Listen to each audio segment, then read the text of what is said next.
Olá, sejam muito bem-vindos a mais um episódio do podcast Mercado e Finanças. No podcast de hoje nós temos aqui um convidado muito especial, ele é um cara muito bacana e você com certeza já usou a plataforma dele em algum momento, ou já comprou alguma coisa lá, ou pelo menos já entrou para ver, né, o que tinha ali. E ele vai contar aqui hoje para a gente umas habilidades muito importantes para você que é um jovem empreendedor, para você que já tem uma empresa, né, e quer saber o que você vai fazer agora, né? Você tem uma empresa e agora, o que você vai fazer? Então, no episódio de hoje você vai aprender um pouco mais sobre isso e vamos jogar aqui uma luz, como sempre, né, em insights importantes. O convidado de hoje é Rodrigo Cartacho, ele é o fundador da Simpla, é uma plataforma de eventos. E conta um pouquinho mais para a gente, Rodrigo, o que é a Simpla, né, e como que foi a sua trajetória antes de fundar a Simpla? Legal, não. Primeiro, obrigado aí pelo convite. Prazer estar aqui com vocês, falando para esse público que está aí começando ou empreendendo já. Eu tenho comigo tentar levar um pouco mais de informação, tentar criar um Brasil mais empreendedor. Então, é um prazer estar aqui falando sobre esse assunto que eu gosto tanto, né? O prazer é todo nosso de receber você. Legal. Aqui. E a Simpla, acho que ela é certamente a empresa mais conhecida, né, que eu fundei. Mas a Simpla é a minha 7ª empresa, né? Isso é uma coisa que talvez menos pessoas saibam. Eu comecei muito cedo aqui em Belo Horizonte. Eu lembro que eu fui abrir minha primeira empresa, eu tinha 17 anos, eu não podia, né? Tive que emancipar. E venho de uma família não empreendedora, meu pai e minha mãe são funcionários públicos. E decidi ali desde o começo trilhar minha própria trajetória. E montei uma casa gigantesca ali no bairro São Pedro, chamava Ponto BR. E essa casa era dividida em 3 partes. Você tinha um estúdio para ensaio de banda, tinha uma produtora de eventos, então não caí de paraquedas nesse mundo, né? Venho do mundo de eventos, e tinha também uma agência de publicidade focada mais em design. Foi super legal isso, foram vários anos, enquanto eu estava na faculdade também, né? Seguia nesse processo. E depois desse período, eu quis fazer um mestrado de administração de empresas, um MBA, mas eu queria estudar alguma coisa que não fosse design, porque eu comecei a virar muito especialista e eu vi que eu estava muito jovem para ser especialista. Eu queria continuar sendo generalista. E eu achei um mestrado de administração de empresas em Barcelona, que era focado em turismo. E eu não entendia nada de turismo. Falei, cara, tá aí, legal, porque é um MBA, é turismo, é Barcelona, né? Cidade completamente diferente. Juntei ali os trocados que eu tinha, me inscrevi no mestrado, fui para Barcelona. E chegando em Barcelona, com 3 meses do mestrado, eu fiz um business case que era um hostel, assim, meio albergue, meio pousada, onde os quartos eram privativos. E eu olhava para aquilo e falava assim, cara, isso aqui está muito bom. Eu lembro que eu fui num professor meu que tinha vários apartamentos turísticos lá em Barcelona. Eu falei, cara, onde que eu errei? Ele falou, cara, você errou de não entender ainda que Barcelona é isso mesmo. Eu falei, tá bom. Cara, enfiei a cara, peguei dinheiro emprestado, fiz dívida e tal, montei o negócio e bombou. Virou o hostel número 1 de Barcelona por alguns anos, foi super legal, a gente pegava andar de andar, mas o pezinho no design sempre esteve lá, né? Então, eu montei uma agência de design lá em Barcelona, focada em web. Era o comecinho da transição do design gráfico para o design web, né? Até então o design web era feito pelo próprio programador, né? Não tinha um designer. Então eu fui dessa geração que começou a trazer, e era uma linguagem muito do gráfico que a gente tentava trazer, né, para a web, e montei essa agência de design lá, era gráfica também, mas era também web, e rodei com essas 2 empresas por alguns anos lá em Barcelona, e de lá eu acabei me mudando para Budapeste, na Hungria, e na Hungria essa agência de design eu comecei a focar cada vez mais em UX, usabilidade, né? A parte de design gráfico tem 2 grandes blocos, que é a usabilidade e a interface visual, né? E essa parte de usabilidade não tinha ninguém no mundo que fazia, era muito ainda, não tinha nenhum conceito de usabilidade, né? E eu comecei a focar muito, estudar muito nisso, e tem muito mais de engenharia nisso do que de design propriamente dito. É muito mais organização e hierarquia de informação. Eu falei, cara, nossa, isso aqui é massa, e não tem ninguém fazendo isso, eu vou virar especialista nisso aqui. Aí eu comecei a estudar muito sobre isso, e nisso eu montei uma empresa focada em compensação de emissão de CO2. Olha. Foi no comecinho quando a mudança climática entrou realmente na pauta, foi quando o Al Gore lançou o documentário dele, e foi muito legal porque ela era B2B, inclusive atendia vários eventos que queriam compensar a emissão de CO2, e era B2C também, focado no consumidor final. Então tinham vários produtos, como por exemplo, offsetmyiphone.com, offsetmyiPad, tudo que tivesse uma pegada de carbono desenhada a gente fazia, e aí eu tive que desenhar toda a régua de e-commerce para isso, né? Porque cada produto desse era um e-commerce. E ali foi o meu primeiro contato de verdade com o mundo de startup. Sim. Então, entender toda a trajetória de canal de aquisição, das mídias, de funil de conversão e tal. Então, aquilo ali foi a minha primeira grande aula assim, sobre o modelo startup, tendo aprofundado muito em UX, usabilidade, até que em 2011, né, os outros sócios, Marcelo e Davi, eles me chamam com a ideia de montar a Simpla no Brasil. E eu estava em Budapeste, eles moravam nos Estados Unidos na época, e a gente ficou 2011 trabalhando remoto. E no final de 2011, virada para 2012, a gente desembarca no Brasil e lança efetivamente a Simpla, que aí é uma história, né, que é um capítulo por si só, né? É verdade. Então, assim, né, na sua trajetória eu consigo ver algumas coisas assim importantes que aconteceram, né? Primeiro, ido para Barcelona. A ida para Barcelona foi sua primeira viagem internacional ou você já tinha feito alguma antes? Logo antes, quando eu fechei a .br, eu rodei primeiro mochilão na vida e depois disso eu fiquei um tempo pingando. Assim, o mochilão foi na Europa, aí depois eu fui para os Estados Unidos, aí eu voltei para a Europa, aí eu fui para a África, voltei para a Europa. Eu ia transitando ali durante um ano, conhecendo o mundo, que até então para mim era novo, né? Nunca tinha saído do Brasil, né? Venho de uma família que não tem um histórico, né, de ter esse tipo de oportunidade. E até que chegou um momento que eu falei, não, eu preciso ter um lugar que é casa, né? Então eu fiquei um tempo ali, né, rodando, eu falei, não, mas eu preciso ter casa, só que se eu vou ter casa, eu quero voltar a estudar.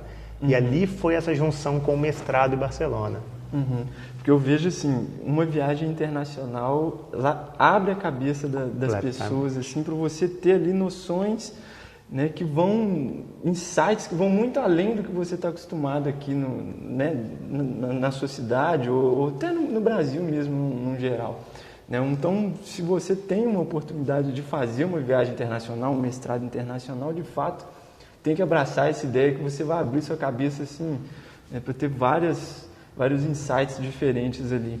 Cara, esse ponto é tão importante que quando a gente fala disso, numa realidade brasileira, é muito difícil a gente falar assim, gente, olha, more fora do Brasil, porque é muito difícil, realmente, economicamente, morar fora do Brasil, mas existem várias possibilidades, existem várias bolsas, não só bolsas nacionais, mas bolsas internacionais. Então, claramente, quando a gente pega ali a geração que estudou comigo no colégio, que estudou na faculdade, você vê a diferença de quem teve a experiência de morar fora do Brasil e quem não teve, na consequência da trajetória. A importância que isso tem para a nossa carreira, para a nossa trajetória de vida, ela é tão grande que, cara, se existir a mínima possibilidade, ou se não existir, busque, construa essa possibilidade, porque é de fato uma das variáveis mais transformadoras que pode existir na vida de alguém, é morar fora do país, entender novas culturas, novos ambientes, novas pessoas, novas possibilidades. Imagina, eu empreendi em 3 países. Eu empreendi na Hungria, minha contabilidade era em húngaro, entendeu? Não tem nada que possa ser pior que contabilidade húngara, vai por mim. Mas isso abre tanto a sua cabeça, por quê? Porque a gente é moldado pelo ponto de vista do que a gente enxerga.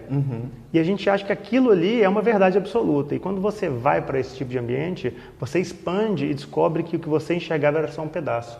Que tem outros pedaços que são tão importantes. E muita gente fala assim, pô, mas qual foi a importância de você e os outros fundadores da Simpla morarem fora? Eu falo, cara, é total. A gente não teria construído a Simpla se a gente não tivesse morado fora do Brasil. E dentro disso aí, qual que você vê assim, que foram as principais necessidades quando você retornou no Brasil e aí que você funda a Simpla aqui? Dentro disso, quais foram as principais necessidades que você viu aqui que precisava desse tipo de serviço que você oferece na Simpla? Massa. Igual eu comentei, eu já venho do mercado de eventos, né? Já tive a produtora ali muitos anos e tal. E o mercado de eventos, e principalmente onde a gente atua, que é ticketing, né? A parte de ingressos, ele é um mercado antigo pra caramba, né? Se a gente for pensar, né? Eu estava correndo umas maratonas agora aí no mundo e eu terminei em Roma. E ela larga e sai do Coliseu. Gente, o Coliseu vende ingresso. Se você for para Atenas, ver aqueles grandes, né, monumentos lá, Acrópole, gente, tudo vende ingresso. tudo que tiver uma data para acontecer, com repositório limitado de pessoas que podem estar naquele lugar, você precisa disso. Então o mercado ele é muito antigo, é mercado de dezenas de milhares de anos. O mercado de venda online, ele também já existia quando a Simpla entrou. O que foi o grande transformador que a gente trouxe para o Brasil e o que era a demanda? É que a gente trouxe o modelo plataforma e é isso que mudou tudo. Porque existiam empresas que vendiam ingresso, aí o produtor tinha que buscar essas empresas, negociar, criar contratos. Às vezes valia a pena para a empresa de ingresso, às vezes não valia a pena para a empresa de ingresso. E era aquilo feito manual. Então a pessoa precisava de abrir um lote novo, liga para a empresa, para o desenvolvedor, fica 2 dias, sobe o lote de ingresso e tal. E a gente vem com o modelo plataforma do it yourself, né? Self-service. É onde o próprio produtor que cria o evento, o próprio produtor que cria o lote de ingresso, as regras, as datas, ou seja, é plataforma. E é isso que muda completamente o jogo. Porque quando a gente traz esse modelo para o Brasil, que não existia até então, era muito evidente esse buraco, porque tinha tanta gente, tanto evento que não podia ter acesso a vender pela internet, que aquilo ali foi uma coisa extremamente inovadora. Eu lembro que nós trouxemos QR Code para o Brasil, ninguém usava QR Code, né? Que hoje é super comum, né? Naquela época você existia código de barra. Eu lembro que a gente trouxe QR Code, era 100% QR Code, e a galera falava assim, não, mas isso aqui não funciona, né? E tal. Que eram tecnologias muito aceitas fora do Brasil, mas que no Brasil esse modelo do it yourself era um modelo que era realmente revolucionário para esse mercado. E isso muda tudo, porque isso traz escala. Né? Quando a gente abre nesse modelo onde o próprio produtor que constrói, imagina, né? Hoje especificamente, eu entrei logo antes de vir para cá, eu abri nosso painel de controle lá, tem 52 mil eventos vendendo hoje. 52 mil, no Brasil inteiro. Né? Então, não tem como a gente ter uma relação pessoal direta com 52 mil eventos, que amanhã tem novos, né? E são os que estão à venda hoje. A gente vende 5 milhões de ingressos por mês, dá 115 ingressos por minuto. Então, ou seja, o principal trabalhador que a gente tem que ter dentro dessa estrutura é o código. Então, a gente fala que a gente gosta de evento, mas a gente é uma empresa de tecnologia. E esse modelo plataforma é o que mudou tudo, e logo depois da Simpla, várias empresas vieram com o mesmo modelo. As empresas tradicionais tentam, né, mudar um pouco para essa estrutura, um pouco mais do it yourself, mas é difícil porque o seu DNA tem que ser tecnologia, e eu acho que isso que diferenciou a Simpla. O mercado é evento, mas o nosso DNA ele é tech. Eu vejo assim, né, na Simpla uma eficiência de prestação de serviço muito grande, né? Eu já tive né, da época ainda que imprimia o papel do ingresso na Simpla para ir em algum evento, algum show, alguma coisa assim. E aconteceu que deu um problema na impressão mesmo assim, do ingresso. E o pessoal não estava querendo deixar eu entrar, e aí acabei que eu entrei em contato com a Simpla, acho que foi umas 9 horas, 10 horas da noite, e tinha gente me respondendo ali. Eu falei assim, caramba, cara, isso é impressionante. E conseguiu solucionar o problema e eu consegui entrar no show que precisava ir. Então, assim... Simpla, o nome vem de simplicidade. De simplicidade. Ou seja, o processo tem que ser sem atrito. Né? Para você ter escala, você tem que tirar. Qualquer atrito em escala vira um grande problema. Então, não apenas o produto é pensado para ser simples, mas toda a proposta de serviço tem que ser simples também, né? E facilitar a compra também. Exato, a finalização do evento que você quer ir. Que às vezes algumas empresas colocam um monte de empecilho, né? Às vezes você já preencheu tudo, aí quando você clica para comprar, pede assim, cria uma conta de não sei o quê, aí você tem que sair da plataforma, ir no e-mail para você autorizar o e-mail, uma confusão. E eu lembro quando a gente lançou, cara, foi muito revolucionário isso, porque como a gente morava fora, e os 3 são de tecnologia, né? Os 3 fundadores. Então os 2 são de tecnologia e eu sou mais de produto. A gente trouxe uma usabilidade de e-commerce que não existia no Brasil. Então a gente trouxe, por exemplo, a compra anônima. Não existia compra anônima no Brasil. Você tinha que criar conta em qualquer lugar que você fosse comprar qualquer coisa. A gente trouxe tanta coisa de usabilidade para justamente facilitar o processo e ter menos atrito, mas isso faz parte do DNA. A escolha do nome não é à toa. Né? A pessoa, tem um bar em Budapeste que chama Simpla. É verdade também que tem um bar em Budapeste que chama Simpla, mas a gente queria tanto que o nome remetesse à simplicidade, que a gente acredita que na maratona, né, que não é uma corrida de 100 metros, esse diferencial competitivo ele é muito importante. Toda hora que a gente às vezes se perde, né, a gente faz alguma regra, porque hoje a gente tem uma burocracia tremenda, a gente é super auditado, a gente é PCI compliance com o Banco Central, com tudo, né, empresa que hoje virou realmente uma empresa muito grande que tem que ter todas essas camadas.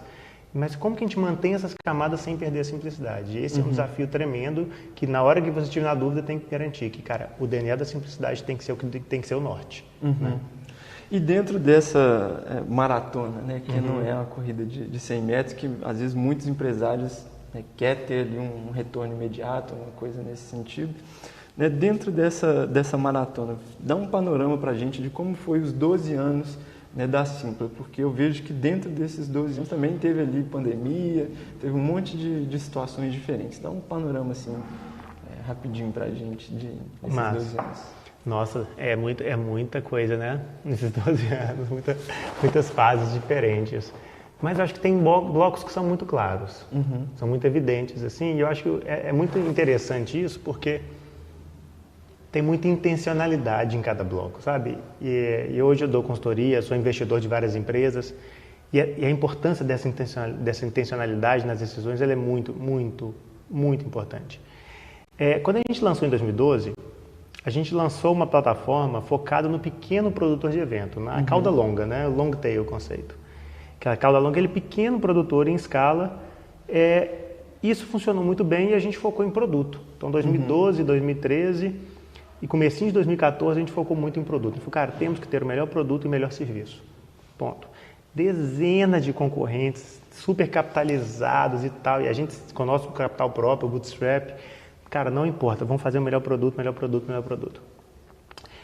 E a gente viu que ter o melhor produto era muito importante, porque tinha muito player ajudando a educar o mercado, né, de o mercado saber que existe uma plataforma self-service, que era uma coisa muito nova, mas quando eles comparavam, eles vinham para a Simpla.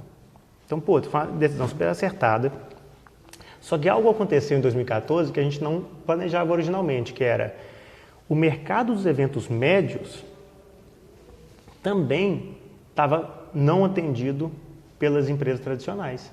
Porque as tradicionais atendiam os grandes, mas os médios ficavam meio no limbo. Falou, cara, vamos levar o self-service para esse médio também.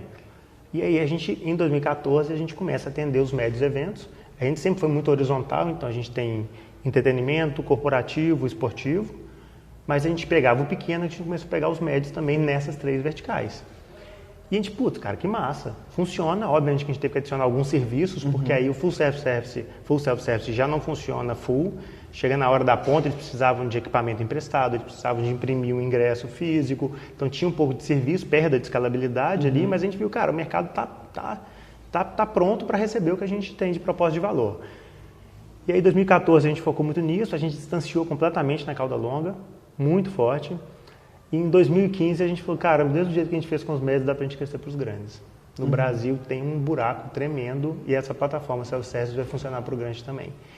E aí, a gente sobe para o evento grande. Então, a gente tinha evento desde 50 pessoas até um evento de 300 mil pessoas. E, obviamente, tivemos que colocar uma camada a mais de serviço para isso. E aí, em 2015 e 2016, a gente focou bastante nisso. Em 2016, a gente teve uma guinada muito forte da trajetória, que quem usa a Simpla há muito tempo talvez lembre, que a cara da Simpla, ela era para o produtor de evento. Quando tem essa virada ali de 14, 15, 16, o que a gente faz?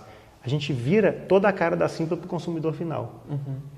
Porque a massa crítica, o volume de visitas que a gente recebia no site, de pessoas buscando o que fazer, e a gente era para o produtor, não era para o consumidor. Ele chegava pela página do evento. A gente falou, não, ele tem que chegar na Simpla. E aí a gente lançou uma estratégia, que foram por muitos anos, quem trabalhou na Simpla vai lembrar, que é Destination. A gente quer ser o portal, quer ser o destino onde as pessoas vão buscar o que fazer. Então teve esse novo bloco, depois que a gente já tinha o conteúdo, né, que é o evento, do pequeno, médio, grande, e corporativo, esportivo, entretenimento, a gente falou assim, legal, temos o conteúdo, mas a gente tem que fazer esse match agora e virar marketplace. Garantir que a gente recomenda as coisas certas, tenha relevância na recomendação e tal. E aí a gente fez uma virada que foi super importante, porque não existe benchmark hoje de um grande portal que tenha tudo. Então a Simpla virou hoje, a gente tem mais visitas no site da Simpla do que todos os nossos concorrentes juntos. Então as pessoas vão na Simpla buscar o que fazer. Você tem alguém que, por exemplo, buscando um curso de advocacia em São Paulo na sexta-feira e no sábado ele está buscando ver se o Patati Patatá está na região dele para poder levar o filho dele. E ele busca ambos na Simpla. E essa era a nossa tese. Então quando a gente encontra isso é super legal, né?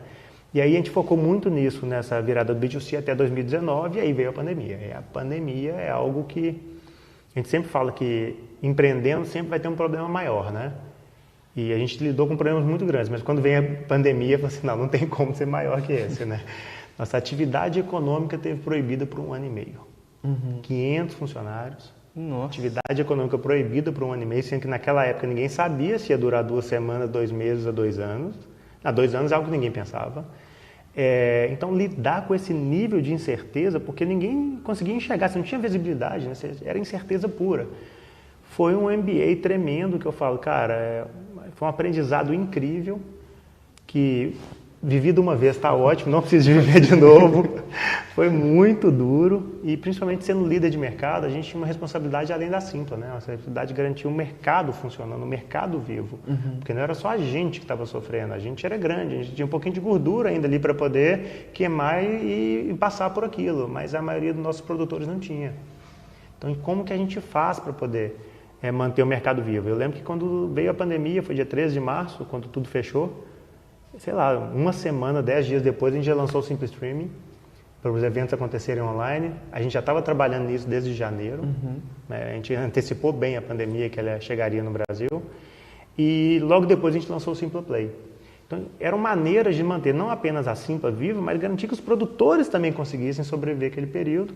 E aí, obviamente, também toda a parte de relações governamentais, via as associações, liderando todo esse movimento para incentivos como a Perse, por exemplo, que é fundamental, que manteve esse mercado vivo na retomada.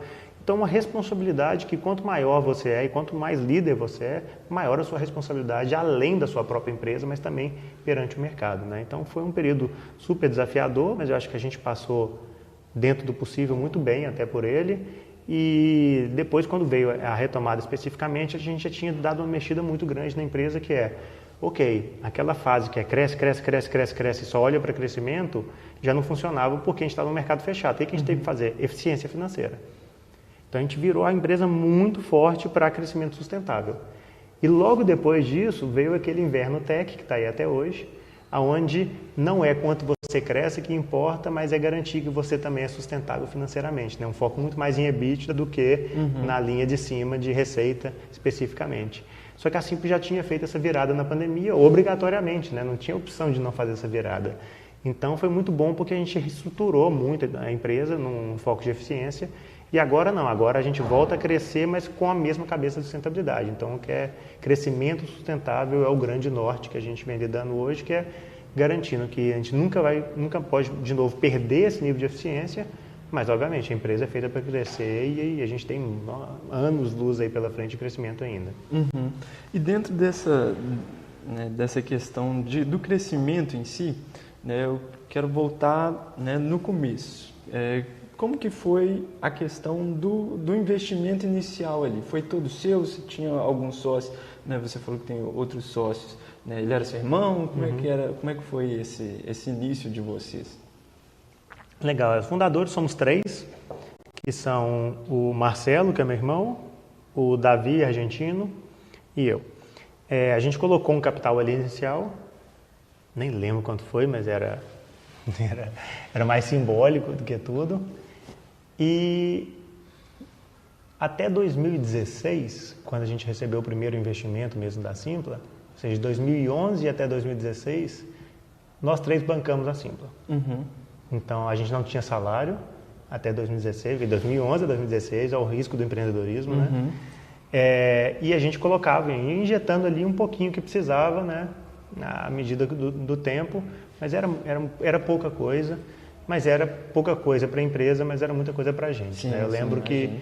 Em 2016, quando a gente recebeu o primeiro investimento, eu estava completamente quebrado na pessoa física de novo, devendo para caramba, para Family and Friends e devendo para os bancos também. Eu estava completamente quebrado naquele momento.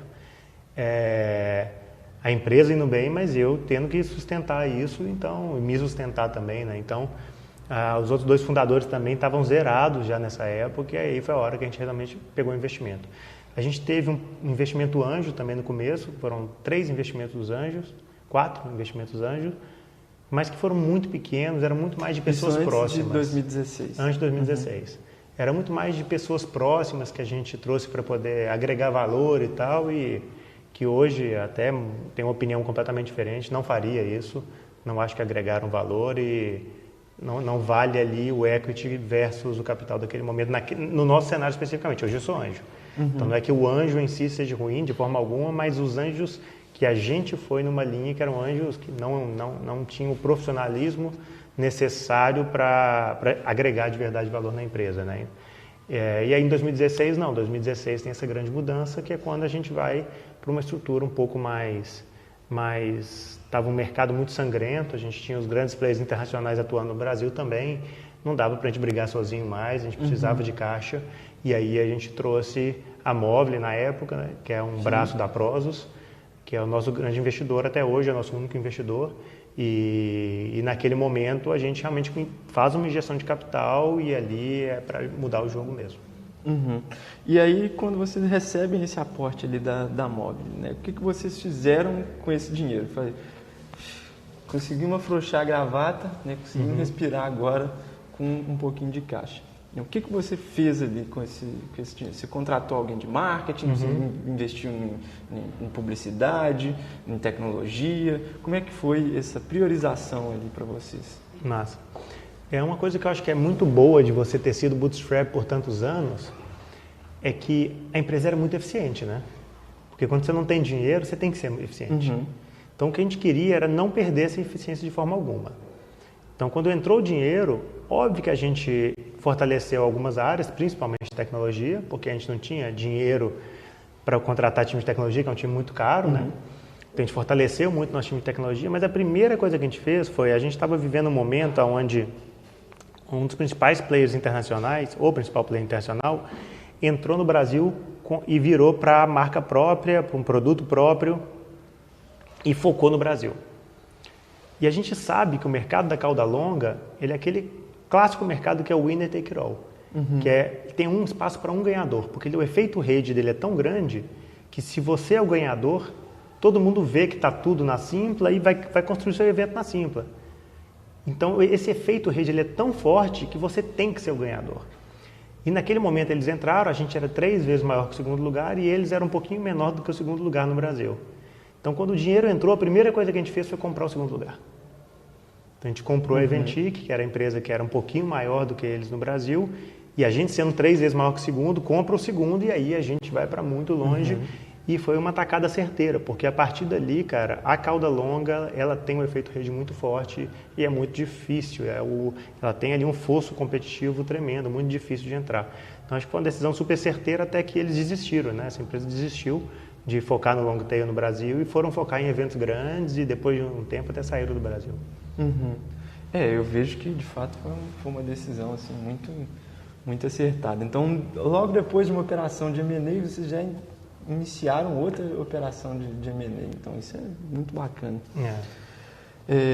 E né, você até comentou que hoje a Simpla vende mais ou menos 5 milhões de ingressos por mês. E como que isso funciona em questão de faturamento para a empresa? Assim, né? Quais foram os principais desafios assim, que você enfrentou para escalar isso, para chegar nesses 5 milhões? E como que isso representa em questão de faturamento para a empresa? Dentro desses ingressos, vocês têm alguma outra fonte de receita que implica dentro desse faturamento? Acho que é super interessante. A gente tem um core, né? Ou seja, o coração do nosso negócio é transacional. Então a gente ganha uma comissão sobre a venda dos ingressos.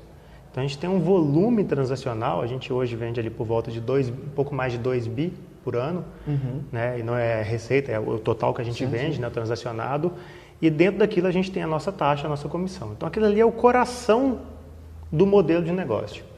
Só que, obviamente, a gente tem uma base de produtores, uma base de eventos, uma base de compradores, e a gente sabe justamente os gostos de cada um, né? A gente tem ali a capacidade de alta recomendação match entre esses dois lados ali do marketplace, e em cima desse coração a gente consegue construir novos negócios. Né? Então, quanto maior for o seu core, maior vai ser o que você constrói em cima dele também.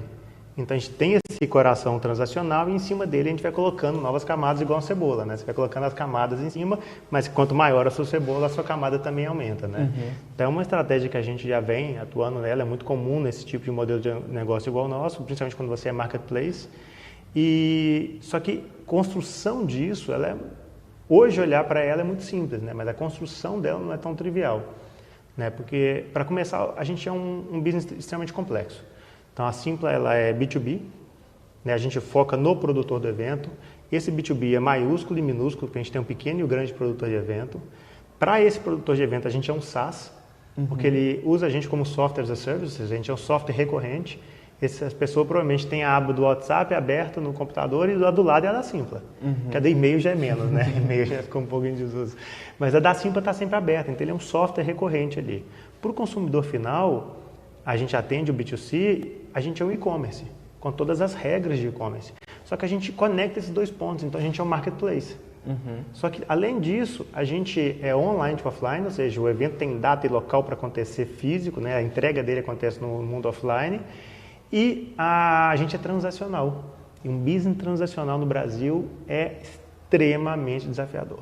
Né? Se a gente pensar todo o tema de fraude, por exemplo, um dos principais mercados de fraude de e-commerce do mundo é Brasil, e um dos principais mercados de fraude de e-commerce no Brasil é ingresso. Então é muito, muito difícil, tem que ter um time muito bom, tem que ter tecnologia muito boa para lidar com tudo isso, tendo transacional, e a gente é do it yourself. Então a gente costuma falar que quem trabalha na Simpla tem um pouco de MBA, está pronto para trabalhar em qualquer empresa, porque a gente abraça um pouco todos os modelos de negócio. Só que isso foi toda a construção que eu comentei ali de 2012 em diante, para chegar nesse ponto de ser um marketplace, onde a gente assumiu o lado B2C, a gente conectou essas duas pontas e por causa disso a gente consegue fazer com que esse coração da cebola consiga ter as camadas em cima. Então é muito conectado ao que a gente falava da questão da intencionalidade, né? Essas fases da Simpla, elas não aconteceram por acaso. Há alguns anos antes, a gente sempre, para quem trabalhou lá na Simpla, estava acostumado, a gente já falava, gente, o nosso norte é lá. Nós vamos para lá. Mas a gente não está lá. Não, a gente não está lá, mas nós vamos para lá. Então, hoje, obviamente, esses anos de construção fazem com que a gente tenha esse modelo que seja hiper complexo, mas que traz ali um monte de oportunidades muito além do próprio coração do negócio. Né? E eu vejo assim também dentro da história da Simpla, eu também vejo uma onda muito interessante de tecnologia aqui, sobretudo aqui em BH, que foi o surgimento de várias startups do setor de tecnologia, enfim, na transformação digital. Nós tivemos aí Hotmart, a Simpla, o Melius, o próprio Banco Inter também não é uma startup, mas é uma presença digital muito forte. E eu queria ver com você o que você acha que foi fundamental para essa onda, essa criação, e como que a gente faz para perpetuar isso, né? O que a sociedade, o poder público, alguma coisa nesse sentido, pode fazer para perpetuar esse tipo de onda nessa transformação digital? Não, cara, massa, porque aqui em BH a gente teve algumas ondas, né? Teve a primeira startup que realmente ganhou tamanho, corpo mesmo, foi a Sambatec. E logo depois, 2011 e 2012, veio a segunda geração. Porque até então tinha tido uma geração junto com a Sambatec, mas algumas empresas que não funcionaram e tal, mas que capacitou uma geração de empreendedores. Logo depois disso, quando veio essa geração de 2011 e 2012, com várias pessoas da geração que não tinha funcionado, ou que vieram da Sambatec, daquela escola toda, é uma geração que qualquer investidor, qualquer fundo que tivesse investido naquela geração de BH teria tido o maior retorno da história do Brasil. E não tinha investidor olhando para cá. É verdade. Então, 2011, 2012 foi a geração plataforma. Você vê que todos têm o mesmo modelo, que é o modelo plataforma. Por mais que o modelo de negócio é diferente, mas todos são plataforma. Então, ali a gente teve, nascendo junto em 2011, 2012, teve Hotmart, você tem Simpla, Melius, Rock Content, Max Milhas. Quando a gente vai olhar, todas são o grande líder dos seus mercados. E o pessoal fala assim, putz, mas por que aconteceu isso? Né? Que coincidência. Não acho que seja coincidência. Aconteceu algo em Belo Horizonte nessa época, que é muito raro de acontecer, e tem muito a ver com o que a gente está fazendo aqui hoje, que é a troca de informação, onde esse famoso São Pedro Vale, né, que virou o nome dessa comunidade, ela era muito unida. E a troca de conhecimento ela era muito aberta. Então nós somos muito amigos, mas muito mais do que amigos, a gente foi super importante um para a empresa do outro. Uhum. Eu lembro que quando a gente teve a primeira crise, grande crise de fraude transacional, a gente ligou para o pessoal da Hotmart. Liguei para o JP, falei, JP, cara, nós estamos tomando aqui umas fraudes aqui, não sabemos lidar com isso, porque o business dele também é transacional. Uhum. E eles nasceram antes da gente, então eles estavam um passo à frente da gente em questão de fraude. E aí eu lembro que a gente foi almoçar, eu e meu irmão fomos almoçar com o JP e com o Matheus, e ele falou, não, pois é, as fraudes que a gente lida hoje em dia são essas 6. A gente, 6? Como assim, cara? Nós já estamos desistindo do negócio. Não, são essas e tal, não sei o que. A gente, caramba, o tempo que a gente ganhou com uma conversa com essa galera, que em geral as pessoas não conversam. As pessoas se consideram meio concorrentes, não tem essa transparência, aqui não. Então, do mesmo jeito que a gente aprendeu isso com a Hotmart, a gente ensinou outra coisa para a Rock Content, que ensinou outra coisa para a gente, que ensinou outra coisa para a Melius, que ensinou outra coisa para a Hotmart, e essa geração ela cresceu junta. É um modelo de coopetição, né? Que é uma cooperação competitiva, mesmo. Assim, isso. Não é ou ele ou eu, né? É uma cooperação todo mundo cresceu junto, cara. De crescimento. E eu tenho plena consciência da importância que isso teve. Uhum. E você fala assim, putz, como é que a gente pode repetir isso? Cara, não sei. Porque não foi ninguém, não foi um governo, um agente, foi extremamente orgânico. Uhum. Eu acho que pelo fato da escassez, que Belo Horizonte a gente era tão esquecido, que a gente teve que se unir, quanto menos você tem, mais você dá, né? Uhum. Então a gente teve que se unir para poder, entre a gente, fortalecer, até mesmo que startup era muito novo, tinha muito pouca livro sobre isso, tinha pouca bibliografia sobre startup, então a gente teve que buscar conhecimento ali um com o outro mesmo. Então que isso foi muito importante, cara, foi muito fundamental. E é difícil você replicar, porque a gente vê as novas gerações vindo. Eu recentemente encontrei um empreendedor, que é uma empresa até grande, atual. Eu falei, cara, você conversa com a galera de BH? Ele, nem sei quem são. Putz, cara, deveria saber. Porque não era só os fundadores que conversavam, não. Isso é muito interessante. Eu lembro que, sei lá, CS, né, uma cadeira de Customer Success, a Rock, por exemplo, estava muito à frente da gente em CS. Então, o que a gente fazia? Pegava a nossa liderança de CS e ia passar 2 dias dentro da Rock Content, aprender na prática como que eles faziam. Cara, que outro ambiente você conhece que uma pessoa pode ir lá ficar 2 dias vendo como que a empresa trabalha assim, internamente mesmo, de maneira transparente, trazer o conhecimento. Então, cara, isso foi super valioso, acho que é uma geração de ouro daqui. E a minha sugestão para quem quer construir isso de novo é, cara, busque os pares. Busque empresas, porque às vezes a pessoa busca, eu queria fazer isso com a Simpla. Cara, tu não vai fazer isso com a Simpla hoje. Tem que buscar a empresa que está na mesma etapa que você está, não é a empresa que está há anos luz à frente, porque o que a gente faz hoje tem 50 camadas de compliance, de governança, de que não faz sentido nenhum para uma empresa que está na outra etapa. Então, buscar os pares, buscar empresas que estão mais ou menos na mesma etapa, um passo à frente, um passo atrás, cara, e troquem informação. Troquem informação aberta.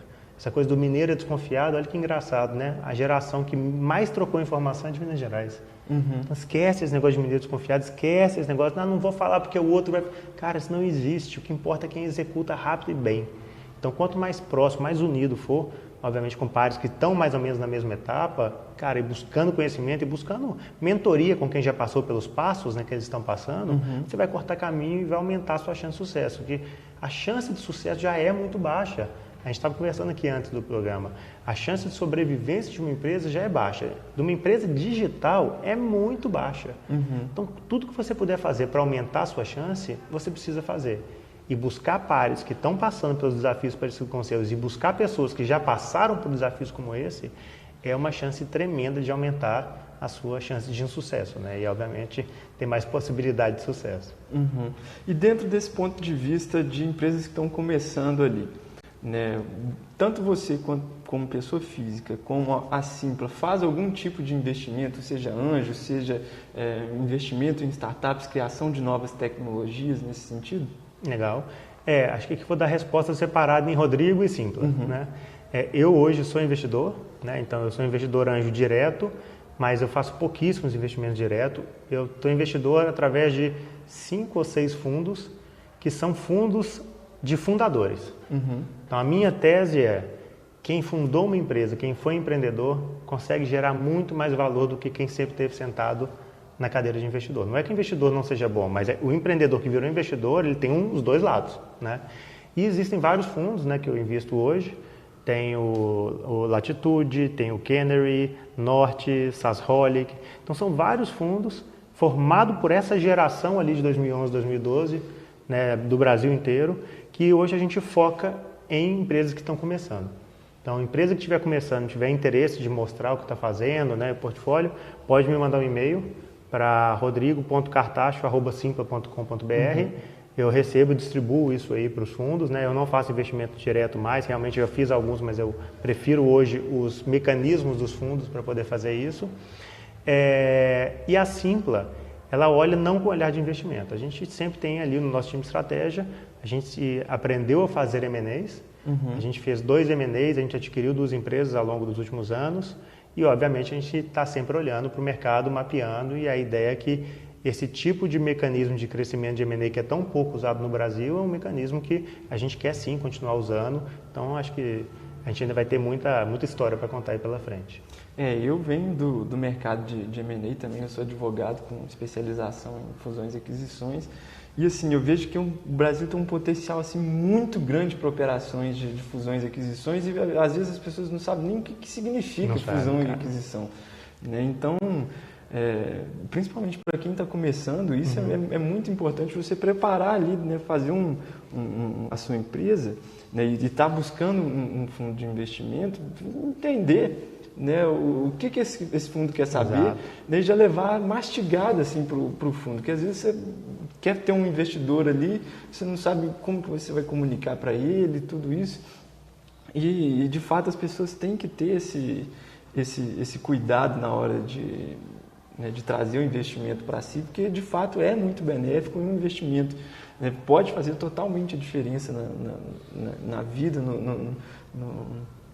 para a continuidade da sua empresa. Exato. Né? E, né, olhando assim para trás, você tem alguma coisa assim que você gostaria de ter priorizado diferente, e também quais conselhos você daria para um jovem que está começando nesse mercado agora de startups, abrindo o próprio negócio, enfim? Legal. Cara, o que eu teria priorizado diferente? Eu costumo falar que é muito fácil olhar pelo retrovisor, né? Então, quando a gente olha para trás, fala assim, nossa, pandemia. Aqui eu poderia ter feito isso. Ninguém sabia que a pandemia ia durar 1 ano e meio. É verdade. Então é muito fácil a gente olhar pelo retrovisor e falar assim, teria feito isso diferente com a informação que a gente tem hoje. Eu acho que a gente tem que pensar o que teria feito diferente com a informação que eu tinha lá atrás. E olhando com a informação que eu tinha lá atrás, são poucas coisas que eu teria feito diferente. Eu acho que a gente, por sorte ou por capacitação, a gente acabou acertando mais do que errando nas grandes decisões da Simpla. Uma delas que eu teria feito diferente é a minha busca por anjo. Eu teria buscado anjos muito mais profissionais do que a gente buscou. Isso é uma coisa que eu teria feito diferente com a informação que eu tinha lá. Eu já sabia que isso existia e fui por um caminho fácil que talvez não, com certeza não era o caminho ideal. E investimento é uma coisa interessante, cara, porque poucas coisas, é interessante que você trabalhe com isso, mas poucas coisas na vida de um empreendedor são irreversíveis. Essa é uma. É verdade. Então, entrar no jogo de investimento, ele é irreversível. É muito raro você conseguir reverter uma situação dessa. É 1 em cada 10 milhões que você vai conseguir reverter. Ou seja, é irreversível. E eu vejo os empreendedores se preparando muito pouco para isso. Então, eles se preparam para poder fazer marketing digital, campanhas, se preparam para a nova tecnologia, nova arquitetura, cloud que existe, mas eu não vejo ninguém se preparando para entender profundamente o que é um term sheet. Entendendo que, muito além do valuation, você vai ter que definir todas as suas regras de governança. O que são essas regras de governança? E eu te garanto, se você vai entrar no jogo de investimento, é muito mais importante você saber isso do que saber de marketing digital. Porque o marketing digital você consegue errar, você consegue aprender, você consegue consertar. Um investimento que você colocou as regras que você não entendia, você nunca mais vai consertar. Acordo societário errado, então... Exatamente. Não. Né? Então é muito importante o empreendedor se capacitar nisso. Agora, a dica que eu dou para o empreendedor que está aí começando ou que quer entrar nisso, ou seja, eu não sei fazer outra coisa, eu sou empreendedor, então assim, eu sou suspeito para falar, bem suspeito.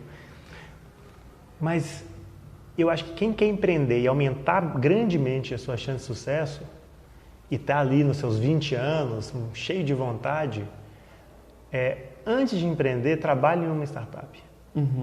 Pô, mas é antagônico, logo você que nunca trabalhou em outras empresas e não sei o que. Não, eu sou exceção. Eu não faria hoje isso. Trabalhar numa empresa, principalmente que está ali na etapa de 1 a 3, não da 0 a 1, mas do 1 ao 3, você vai adquirir um conhecimento que vai ser tão útil na hora que você chegar naquele 1 ao 3, que isso, cara, vai aumentar demais a chance de sucesso. E é muito difícil ver essa humildade nas pessoas que têm ali seus 20 e poucos anos, que eu vejo que eu era assim também, de falar assim, não, mas eu já quero abrir meu negócio, eu quero fazer... Não é justamente para você abrir. É para aumentar a chance do seu negócio. Cara, primeiro erre com o dinheiro dos outros. Porque na hora que você quer construir seu negócio, você vai ter muito mais chance. Mas além do empreender, além de startup, cara, acho que a maior dica que eu posso dar, e eu acho que isso é para a vida, dos maiores aprendizados que eu já tive, cara, tenha intencionalidade na sua vida e fome.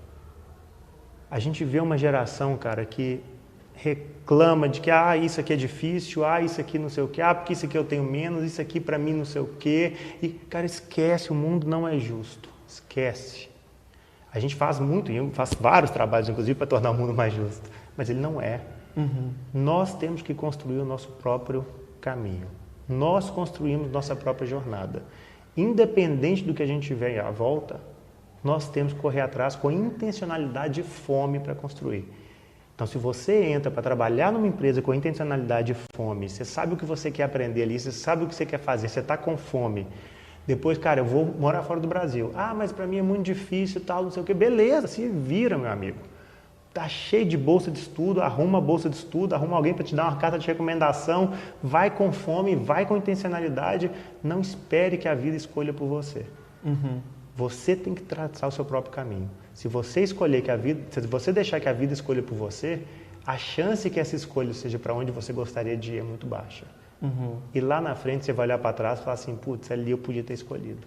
Então, saiba disso desde já. Sabe quando ali eu podia ter escolhido? Não, já escolhe, porque você está ali. O seu ponto é hoje, com 20 e poucos anos, tendo esse poder de escolha. Isso de fato é muito importante, assim, a gente ter esse propósito na vida, né, saber onde quero ir. Meu pai, ele foi oficial do Exército, ele sempre me criou assim, onde vou, quando vou e como vou. Uma coisa que eles aprendiam lá no Exército era repetido o dia inteiro ali, ele repetia isso na minha infância todos os dias, onde vou, quando vou e como vou. Então, o empreendedor ele precisa saber disso, o jovem ele precisa saber disso. Você saber onde que você quer chegar, como que você vai chegar lá, isso de fato faz toda a diferença. Deixar o acaso escolher, a chance de escolher certo é muito baixa. Mas é importante também que nessa etapa, e a gente tem um pouco de... A gente é criado com esses 20 e poucos anos, que, cara, você já defina. O que você vai ser quando você crescer, qual vai ser a sua profissão. Cara, 20 e poucos anos não importa. Esquece a pressão social. Não importa. É muito pouco provável que... Lembra do campo de visão? Com o campo de visão que você tem com 20 anos, você acerte o que você vai ser para a vida inteira.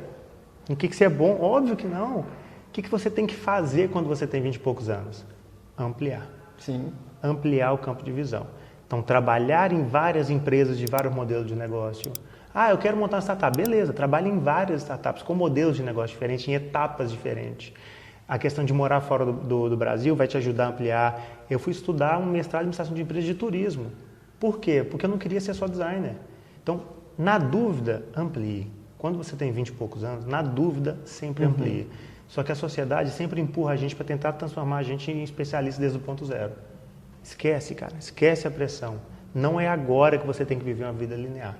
A vida linear é lá na frente. Agora quanto mais você conseguir expandir e construir tijolinhos generalistas, você vai ser especialista, não precisa ser tão profundo, mas vários desses tijolinhos, mais fácil vai ser que você consiga unir esses tijolos e eles sejam úteis numa construção que você aí sim vai ter intencionalidade para onde você quer ir, né? Uhum. Isso de fato faz toda a diferença mesmo. A questão do propósito com a ampliação ali da base para você chegar a um propósito, isso é de fato muito bacana. Mas, infelizmente, né, o tempo dessa conversa aqui acabou e foi um prazer ter você aqui hoje. Foi, assim, de fato, insights muito interessantes, muito importantes. Eu acho que todo mundo pode aprender bastante com a conversa que a gente teve aqui hoje. E, pessoal, comenta aí lá no Instagram, no Twitter, no e-mail, onde for, aqui nas redes sociais do Diário do Comércio. Fala qual que são as dores que você tem no seu negócio, que a gente vai dar uma olhada. E também, se você tem algum modelo de negócio que precisa de um investimento, como o Rodrigo falou, envia lá no e-mail dele, que vai ser um prazer para todos nós aqui sabermos um pouco mais da sua história. E aguardo vocês no próximo episódio.